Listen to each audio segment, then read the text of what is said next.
Good morning students.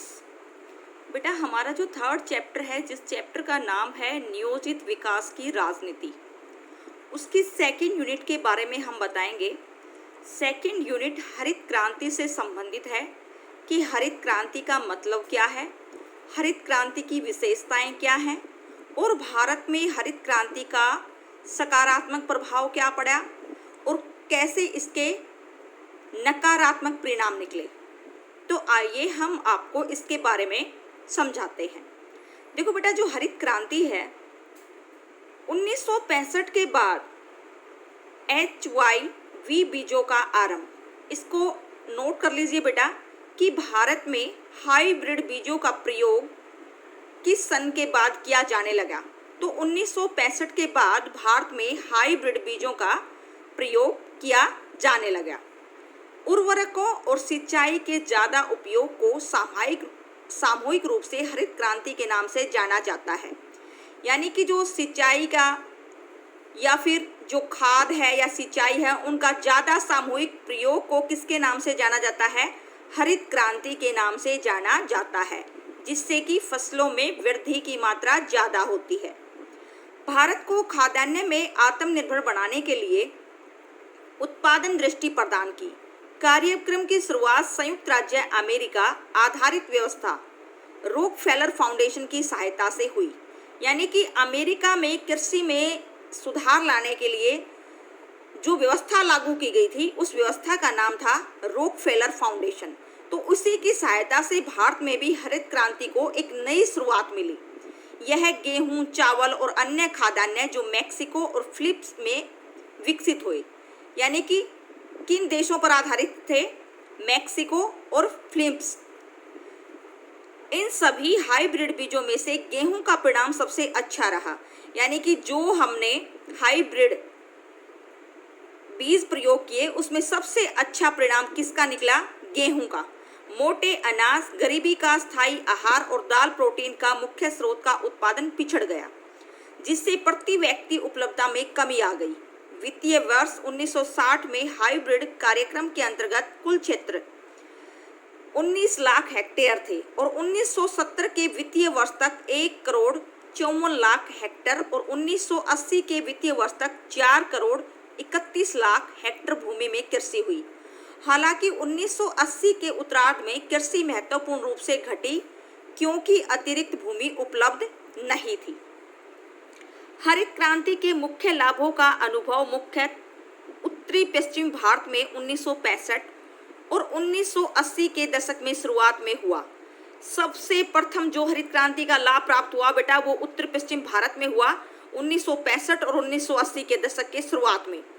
इस कार्यक्रम के फलस्वरूप खाद्यान्न में जबरदस्त उत्पादन मुख्यतः गेहूं और चावल में हुआ। यानी कि जो हम हाइब्रिड बीजों का प्रयोग करने लगे थे दूसरे देशों के प्रभाव से, तो हमारी खेती में गेहूं और चावल का जो विकास है, उसके विकास और उत्पादन में काफ़ी वृद्धि हुई। 1980 तक खाद्यान्न उत्पादन बढ़ता रहा, परंतु 1965-1980 के बीच नाटकीय परिवर्तनों की पुनरावृत्ति नहीं हुई। 1980 के वित्तीय वर्ष तक लगभग गेहूं के कुल फसल के क्षेत्र का 5% हाइब्रिड बीज बोए गए। चावल के लिए तुलनात्मक सूचकांक 45% था। 1980 में हाइब्रिड बीजों के अंतर्गत क्षेत्र निरंतर बढ़ते रहे, परंतु कुल मिलाकर वृद्धि की दर क्या थी? धीमी थी। 8वीं योजना का लक्ष्य संपूर्ण देश के लिए हाइब्रिड बीजों की उपलब्धता बढ़ाना और दूसरे फसलों के लिए अधिक उत्पादन के लिए क्रियान्वयन करना था। बेटा, हरित क्रांति ने चौथे क्षेत्रीय और अंतर्राज्यीय भेदभाव को जन्म दिया। योजना उन्हीं क्षेत्रों में लागू की गई जहां जल की पर्याप्तता, इसे नियंत्रित करने के साधन, उर्वरक का पैमाने पर उपयोग और पर्याप्त कृषि उधार की सुविधाएं सुनिश्चित थी। यानी कि हरित क्रांति का प्रभाव बेटा उन क्षेत्रों में ज़्यादा बढ़ा जहां पानी की सुविधा थी, साधनों की सुविधा थी, सुविधाएं थी, उचित मात्रा में कृषि उधार की सुविधाएं थी। इन सब में क्या हुआ कि कृषि में उत्पादन में वृद्धि हुई। जहां पर ये साधन निश्चित मात्रा में पाए गए, वहां पर कृषि की मात्रा बढ़ गई। हरित क्रांति ने चौड़े क्षेत्रीय और अंतर्राज्यीय भेदभाव को जन्म दिया। योजना उन्हीं क्षेत्रों में लागू की जहां जल की पर्याप्तता, इसे नियंत्रण करने के साधन और पर्याप्त कृषि उधार की सुविधाएं सुनिश्चित थी। ये सभी पैमाने कम से कम पंजाब, हरियाणा, पश्चिम उत्तर प्रदेश में आसानी से उपलब्ध थे, इसलिए इन क्षेत्रों में सबसे ज़्यादा उत्पादन बढ़ा। बेटा ये वो स्टेट है जहाँ पर हरित क्रांति का प्रभाव ज़्यादा देखने को मिला, जिसमें हम पंजाब का नाम ले सकते हैं, हरियाणा का नाम ले सकते हैं और उत्तर प्रदेश। ये 3 स्टेट ऐसे थे जो कृषि के क्षेत्र में आगे रहे। दूसरे राज्य जैसे आंध्र प्रदेश और तमिलनाडु में पैमाने सुनिश्चित नहीं थे। फलस्वरूप परिणाम सीमित या मतलब नकारात्मक रहा। जो दूसरे स्टेट थे, अगर हम बात करें आंध्र प्रदेश और तमिलनाडु की, वहाँ पर कृषि के साधन उचित पैमाने पर नहीं थे और यहाँ इसका परिणाम नकारात्मक रहा। इससे फसल उत्पादन में एक हद तक विविधताएं रही, यानी कि प्रत्येक स्टेट की जो फसल उत्पादन की वृद्धि थी वो अलग अलग रही, विभिन्नता रही। हरित क्रांति ने आय भेदभाव को भी बढ़ाया। उन राज्यों में जहां खाद्यान्न उत्पन्न ज़्यादा था वहां आय से ज़्यादा वृद्धि हुई और गरीबी कम हुई। वहीं दूसरे राज्यों में आय में निम्न में वृद्धि तथा गरीबी में कम परिवर्तन हुए। यानी कि बेटा इसका प्रभाव कुछ स्टेट में सकारात्मक पड़ा और कुछ स्टेट में नकारात्मक। जिस स्टेट में सकारात्मक पड़ा वहाँ उत्पादन में वृद्धि हुई, लोगों के गरीबी जीवन में विकास हुआ। लेकिन जिस स्टेट में इसका प्रभाव नकारात्मक पड़ा, हमने यहाँ तमिलनाडु का उदाहरण दिया है, आंध्र प्रदेश का दिया है, वहाँ पर गरीबी में कम परिवर्तन हुआ। अब बात आती है बेटा कि भारत को हरित क्रांति की जरूरत क्यों थी, किस वजह से भारत को हरित क्रांति की आवश्यकता पड़ी। 1966 का साल भारतीय कृषि के लिए क्रांति लेकर आया। कौन सा साल बेटा? 1967 का ईयर भारतीय कृषि के लिए, एग्रीकल्चर के लिए एक क्रांति लेकर आया। 3 अंतर संबंधित घटनाओं ने भारतीय सरकार को कृषि उत्पाद बढ़ाने और भारत को आत्मनिर्भर बनाने के लिए बाध्य किया। यानी कि वो 3 वजह थी जिसके लिए भारत को आत्मनिर्भर बनाने के लिए मजबूरन होना पड़ा। इसमें क्या चीज़ें शामिल थी? उत्तर भारत में सूखे और अकाल के कारण खाद्यान्न उत्पादन में कमी आई, जिससे पूरे देश में खाद्यान्न की कमी हो गई। इसने देश के कई भागों में कृषि स्थिति की कमियों को उजागर किया। यानी कि उत्तर भारत में काफ़ी ऐसी जगह थी जहाँ सूखे और अकाल का भारत को सामना करना पड़ा और खाद्यान्न के पदार्थों में कमी आ गई और कृषि की कमियाँ उभर कर सामने आ गई, जिसकी वजह से भी भारत को हरित क्रांति की आवश्यकता पड़ी परिवर्तन लाने के लिए। दूसरा जो कारण था बेटा वो क्या था कि प्रारंभिक उपज गेहूं के उच्च उत्पादक किस्म के बीज जो हाइब्रिड बीज थे, 1965-1966 के सर्दियों की सफलता और बोरलोग और उसके सहायकों के द्वारा 1966 की रबी फसल के दौरान उत्तर भारत के क्षेत्रों की सफलता, इसकी वजह से भी ये जो 2 रीजन दिए हैं, इसकी वजह से भी भारत में हरित क्रांति की आवश्यकता की डिमांड थी। तीसरा क्या रीजन था बेटा कि कई घरेलू और अंतर्राष्ट्रीय कारकों से, जैसे वियतनाम में संयुक्त राज्य हस्तक्षेप, संयुक्त राज्य की भुगतान समस्या का संतुलन और समस्याओं के समाधान के लिए संयुक्त राज्य खाद्य निर्यात मुद्रा भुगतान के लिए अधिक उपयोग ने भी हरित क्रांति में अपना योगदान दिया। यानी ये 3 रीजन थे जिसकी वजह से भारत देश में हरित क्रांति की क्या पड़ी, हमें आवश्यकता पड़ी। अब बात आती है भारत में हरित क्रांति की जो तकनीक अपनाई, जो टेक्नोलॉजी हमने अपनाई, वो किस प्रकार की थी। भारत में हरित क्रांति की निम्नलिखित आधारभूत तकनीकी थी। नंबर 1, कृषि भूमि का मात्रात्मक विस्तार। स्वतंत्रता के बाद कृषि के अंदर के क्षेत्रों को बढ़ाया गया, यहाँ तक कि हरित क्रांति में भी कृषि योग्य भूमि का मात्रात्मक विस्तार निरंतर चलता रहा।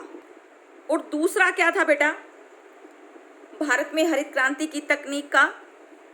उपस्थित कृषि पर 2 फसल। हरित क्रांति का सबसे ज़्यादा चौंकाने वाला पक्ष उपस्थित भूमि पर 2 फसल रही।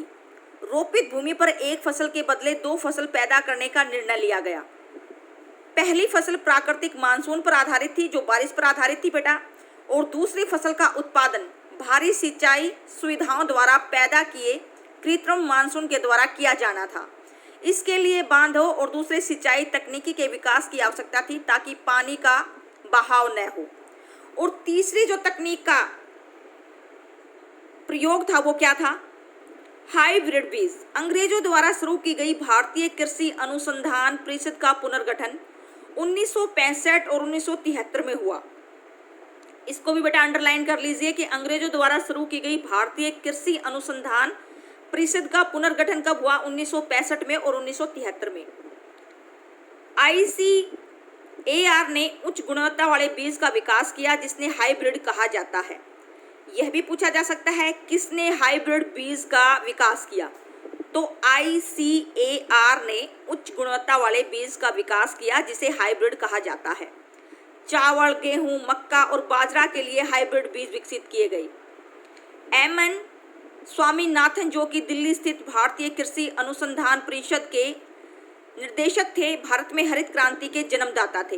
भारत में बेटा हरित क्रांति का जन्म किसे माना जाता है? MN रॉय को। एक नंबर में कई बार पूछा जाता है भारत का हरित क्रांति का जनक कौन है, तो हरित क्रांति का जनक है MN रॉय। उसे विश्व खाद्य पुरस्कार से सम्मानित किया गया। यह भी पूछा जा सकता है कि भारत के किस व्यक्ति को विश्व खाद्य पुरस्कार से सम्मानित किया गया। ये NCERT के बेटा गहरे एक नंबर के क्वेश्चन हैं, इनको नोट करते जाना साथ के साथ। विश्व खाद्य पुरस्कार से सम्मानित MN रॉय को किया गया। हरित क्रांति का विचार तीसरी पंचवर्षीय योजना के द्वारा प्रस्तुत किया गया। इस योजना के अनुसार वर्तमान में फसल उत्पादन इतना कम कि उसकी उपलब्ध पर्याप्त सिंचाई, उर्वरक की पूर्ति, उन्नत बीज और बेहतर तरीकों द्वारा किसान की शिक्षा, भूमि अधिकार का सुधार तथा सहकारी क्षेत्रों के साथ साथ कृषि अर्थव्यवस्था का विकास, उत्पादकता में वृद्धि की प्राप्ति अपर्याप्त लघु काल में हो जाती थी। कृषि से जैसा कि दूसरे क्षेत्र में है, उन्नति के बड़े उपाय की अनुभूति अर्थव्यवस्था में मौजूद संसाधनों के शोषण द्वारा आ सकती है। यानी कि ये बेटा किसके बारे में बताया गया है? ये वो चीजें हैं जो भारत में हरित क्रांति को तकनीकी देने में सहायक है। अब बात आती है इनमें से 1 अरब एकड़ की सिंचाई बड़े सिंचाई परियोजनाओं द्वारा और बाकियों का छोटी परियोजनाओं द्वारा होना था। तीसरी पंचवर्षीय योजना में जो चीजें शामिल की गई थी वो कौन सी थी? कृषि के लिए उन्नत और वैज्ञानिक तकनीकों को अपनाया जाना। देखो बेटा, जो तीसरी पंचवर्षीय योजना थी, पहले आपको पता है कि योजना आयोग था जिसमें 5 वर्ष के लिए कोई योजना बनाई जाती थी। तो तीसरी पंचवर्षीय योजना में जो चीजें हमने शामिल की उसमें से कौन सी चीजें शामिल थी कि कृषि के लिए हम उन्नत और तकनीकी को अपनाएंगे, उन्नत बीजों का निर्माण करेंगे और तकनीकी को अपनाएंगे ताकि कृषि क्षेत्र में क्या हो सके? विकास हो सके और उत्पादन में बढ़ोतरी हो सके। और ग्रामीण क्षेत्रों में मानव संसाधन का सर्वाधिक उपयोग करेंगे। सहकारी क्षेत्रों के साथ ग्रामीण अर्थव्यवस्था का पुनर्गठन, रखरखाव, सहकारी कृषि का कार्यान्वयन और वितरण करेंगे। और उत्पादन में वृद्धि और बहुफसल वृद्धि में विस्तार, ग्रामीण क्षेत्रों में कृषि रहित क्रियाओं का विस्तार और व्यावसायिक संरचना का विविधीकरण। यानी कि तीसरी पंचवर्षीय योजना जो लागू की गई थी उसमें ये 4 चीजें शामिल की गई थी ताकि कृषि को ज़्यादा बढ़ावा मिले और भारत में कृषि का विकास ज़्यादा से ज़्यादा लोगों को इसका फायदा मिले। अब बात आती है बेटा कि हरित क्रांति के परिणाम या क्या प्रभाव निकले। तो हरित क्रांति के बहुआयामी परिणाम इस प्रकार थे। जो सांख्यिकी परिणाम निकले बेटा वो क्या निकले, किस प्रकार कि हरित क्रांति से सन 1978 और 1979 में खाद्यान्न उत्पादन 1 अरब 31 करोड़ टन हुआ। भारत खाद्यान्नों का एक बड़ा उत्पादक बन गया। हरित क्रांति का सबसे बड़ा परिणाम तो यह निकला बेटा कि खाद्यान्न का जो उत्पादन था उसकी मात्रा क्या हो गई? बढ़ गई। और कृषि का प्रति हेक्टेयर उत्पादन सन 1947 की तुलना में 30% बढ़ गया। कितना परसेंट बढ़ गया? 1947 की अपेक्षा 30% बढ़ गया। और हरित क्रांति से हाइब्रिड बीज 10 वर्षों में 7% से 22% बढ़ गए। इनमें 70% क्षेत्र गेहूं, 35% क्षेत्र चावल और 20% क्षेत्र बाजरा और मक्का के थे। यानी कि फसलों की मात्रा का जो क्राइटेरिया था उसमें काफ़ी क्या आई? बढ़ोतरी हुई। ये था बेटा सांख्यिकी परिणाम। और आर्थिक परिणाम क्या निकला? हाइब्रिड बीज के कारण शक्ति और सिंचाई की आवश्यकता हुई। इसने उत्पादन क्षेत्र में काफ़ी सहायता प्रदान किया जिसके परिणाम स्वरूप सकल घरेलू उत्पाद GDP में वृद्धि हुई। GDP की फुल फॉर्म क्या है बेटा? सकल घरेलू उत्पाद। इसमें भी क्या हुआ? वृद्धि हुई। और नए बांध के निर्माण की आवश्यकता भी हुई। क्यों? क्योंकि अगर हम कृषि के क्षेत्र का विकास करना चाहते हैं तो पानी की मात्रा भी ज़्यादा होगी और पानी के लिए बांध हो गए निर्माण की आवश्यकता हुई। पानी का जल विद्युत उत्पादन में उपयोग किया गया। इससे लोगों के रोजगार के अवसर तथा उच्च जीवन स्तर को मजबूत बनाया। जब बांधों का निर्माण होगा तो लोगों को रोजगार मिलेगा, और लोगों को रोजगार मिलेगा तो उनका आर्थिक जीवन स्तर कैसा बनेगा? मजबूत बनेगा। यानी कि इसके आर्थिक परिणाम भी काफी अच्छे निकल कर आ रहे थे। इसी तरह भारत की साख ग्लोबल एजेंसियों के सामने काफी मजबूत हुई, क्योंकि भारत ने जो विश्व बैंक से हरित क्रांति के विकास के लिए ऋण लिया था उसे चुकता कर दिया। बेटा, विश्व बैंक जिसकी स्थापना 1945 में हुई थी, भारत में हरित क्रांति के विकास के लिए भारत ने इससे क्या लिया? ऋण लिया। और फसल की मात्रा इतनी बढ़ी कि उसका ऋण भी क्या कर दिया? चुकता कर दिया। और कनाडा जैसे देश भारत के इस सफल प्रयोग से काफी प्रभावित हुए। उन्होंने पंजाब और हरियाणा में कुछ सफल किसानों को अपने यहाँ बुलाकर हरित क्रांति का कनाडा में प्रयोग किया। किसानों ने भारतीय विदेशी मुद्रा भंडार को भी बढ़ा दिया।